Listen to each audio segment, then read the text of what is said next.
नमस्कार दोस्तों। शादी एक ऐसा टॉपिक है जो हम सभी की लाइफ में बहुत ज़्यादा इम्पोर्टेंट होता है।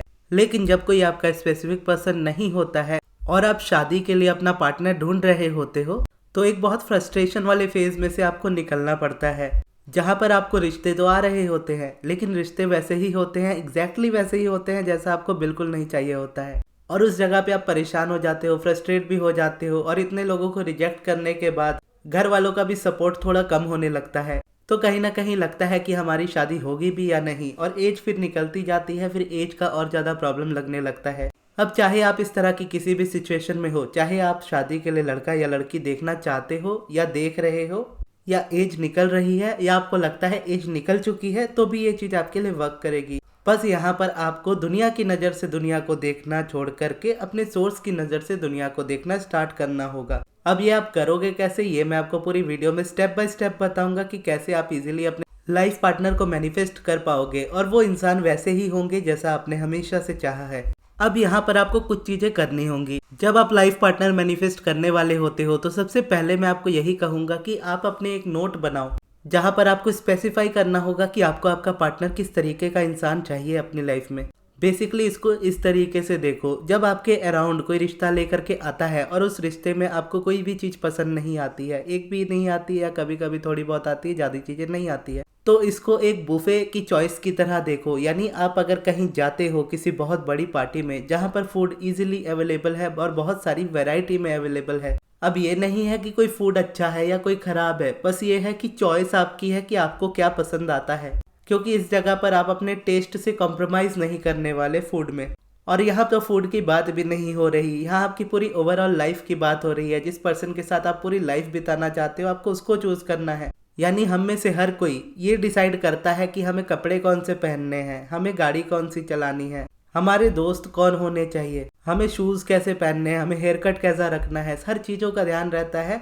लेकिन अपने लाइफ के सबसे इम्पोर्टेंट हिस्से में, इम्पोर्टेंट जगह में ही हम कॉम्प्रोमाइज़ कर लेते हैं, जो कि आपकी लाइफ में ओवरऑल पूरी तरह से रेजिस्टेंस को ऐड कर देता है। तो इसके लिए अगर आप इस जगह पे अपना डिसीजन लेना चाहते हो तो आपको स्पेसिफाई होना पड़ेगा अपने पार्टनर की डिज़ायर्स को लेकर के, यानी किस तरीके का पार्टनर बेसिकली आपको चाहिए। कुछ चीज़ें जो होती है वो कोई भी कॉम्प्रोमाइज़ नहीं करना चाहता उन चीज़ों पे, जैसे उनका पार्टनर ट्रस्टवर्दी होना चाहिए, लॉयल होना चाहिए, रिस्पेक्ट करने वाला होना चाहिए, अच्छी फैमिली का होना चाहिए। ये चीज़ें तो चलो होती है, लेकिन आपको अपने हिसाब से देखना है कि आपको कैसा चाहिए, जिसमें ये चीज़ें तो इंक्लूडेड ही होंगी। साथ में अगर आपको लगता है कुछ लुक्स को लेकर के या कोई प्रोफेशन को लेकर के है कि स्पेसिफिकली इसी प्रोफेशन का पर्सन होना चाहिए या इसी जगह का पर्सन होना चाहिए, इसी लोकेशन का पर्सन होना चाहिए या इसी कास्ट का पर्सन होना चाहिए, तो जिस भी तरीके का आप ढूंढ रहे हो अपने बिलीव्स के हिसाब से जो आपके लिए परफेक्ट है वो पूरा आपको स्पेसिफाई करना है। और इसके साथ ही साथ आपको एक बात का और ध्यान रखना है कि जब आप शादी करते हो तो आप उस इंसान से शादी जरूर कर रहे हो,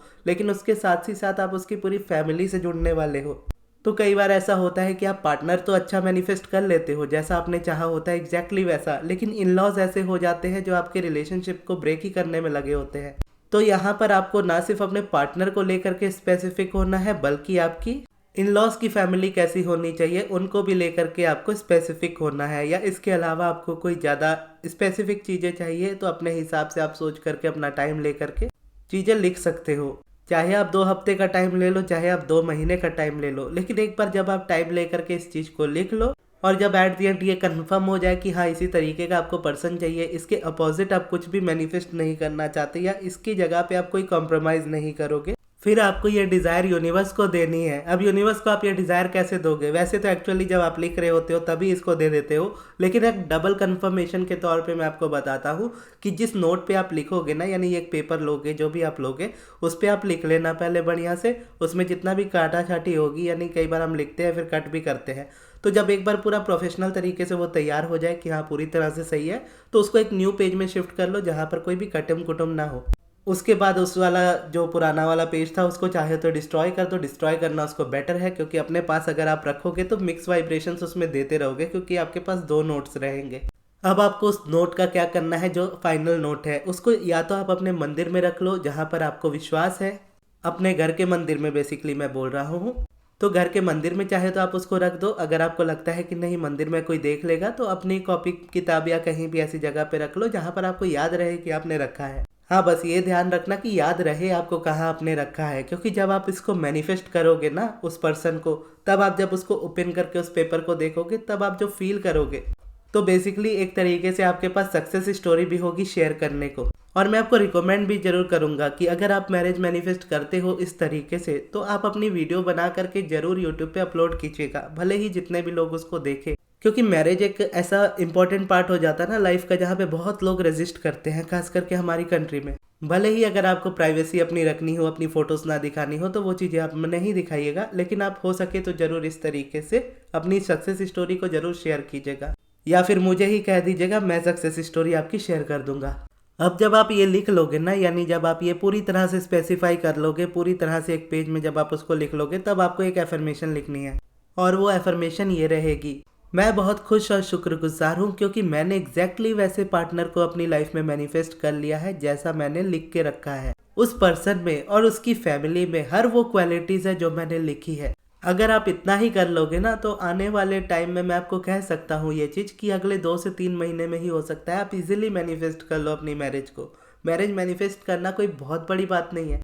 जस्ट हमारे इंडियन पेरेंट्स के हिसाब से या इंडियन हिसाब से अगर हम इस चीज़ को देखेंगे, तो हमारा माइंडसेट इस जगह पे ऐसा हो जाता है कि हमारे पेरेंट्स परेशान हो रहे हैं हमारी वजह से। लेकिन यहाँ पे समझना ये जरूरी है कि पेरेंट्स परेशान तो हो रहे हैं, लेकिन ये परेशानी कुछ पल की है। अगर आप अपने पेरेंट्स की इस परेशानी को देख करके अभी आप परेशान हो जाओगे और कहीं ऐसा रिश्ता मैनिफेस्ट कर लोगे जो आपके लिए अच्छा ना हो, तो आप पूरी लाइफ टाइम उस जगह पे सफ़र करोगे, आप भी प्रॉब्लम में फंसोगे, आपके पेरेंट्स को भी उसकी परेशानी ज़्यादा होगी। यानी बेटर है कि आप टेम्प्ररी प्रॉब्लम्स को झेल लो, ताकि ज़िंदगी भर की प्रॉब्लम्स आपको झेलनी ना पड़े। वैसे तो कोई भी प्रॉब्लम्स ज़िंदगी भर की नहीं होती है, आप चाहो तो जब चाहो तो उसको चेंज कर सकते हो, लेकिन हमेशा prevention is better than cure, ये आपने सुना ही होगा कि कोई चीज़ होने से बेटर है कि आप पहले ही उस चीज़ को सही करके रखो। यानी कुछ चीज़ बुरी होने के बाद सही करने से बेटर है पहले ही सही कर लो।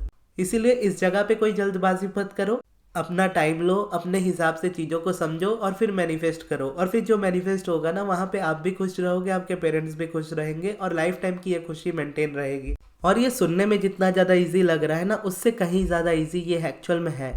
और एफर्मेशंस का मैंने बताया नहीं, जो एफर्मेशन मैंने लिख के ही यानी आपको बताई है, उसको आपको रोबोटिकली एफर्म करना है। क्योंकि अगर आपकी मैरिज आपकी प्रायोरिटी है, तो यही सिंगल एफर्मेशन आपको अगले कुछ महीनों तक यूज़ करनी है, जब तक आप इसको मैनिफेस्ट ना कर लो। तो इसको आपको दिन भर रिपीट करते रहना है, जो आपको पता होगा, जो मैंने अपने रोबोटिक एफर्मेशन वाली वीडियो में बताया था। और इस जगह पर अगर आप पर्सनल गाइडेंस या पर्सनल हेल्प चाहते हो, तो आप मुझसे अपना पर्सनल सेशन ले सकते हो, या फिर मुझसे आप अपना सब्लिमिनल या एफर्मेशंस बनवा सकते हो, जिसमें मैं आपको पर्सनली गाइड करूंगा। वैसे जिस टॉपिक को लेकर के ये वीडियो है, अगर इस वीडियो को ही आप फॉलो करोगे तो मैरिज को लेकर के आपको सेशन की जरूरत नहीं पड़ेगी। तो इसके अलावा दूसरी कोई सिचुएशन हो या कोई भी सिचुएशन हो, तो उसमें आप सेशन ले सकते हो। इस जगह पर अगर आपको हेल्प की नीड हो, तो यहाँ पर इधर आप सब्लिमिनल या फिर आप मुझसे एफर्मेशंस बनवा सकते हो अपने। और ये बनवाने के लिए आप मेरे मैनेजर अमृत को कांटेक्ट कीजिएगा, उनके व्हाट्सएप नंबर पे। उनका व्हाट्सएप नंबर मैं आपको कमेंट बॉक्स में दे दूंगा। और अगर आपको ये नहीं पता कि रोबोटिक एफर्मेशंस क्या होते हैं और कैसे यूज़ करते हैं, तो आपके स्क्रीन में ये वीडियो आ रही है, इस वीडियो को जरूर देखिएगा। यहाँ से आपके सभी डाउट्स रोबोटिक एफर्मेशंस को लेकर के क्लियर हो जाएंगे। और ये वीडियो आपको कैसी लगी कमेंट्स में जरूर बताइएगा। और इस वीडियो को यहाँ तक देखने के लिए बहुत बहुत धन्यवाद।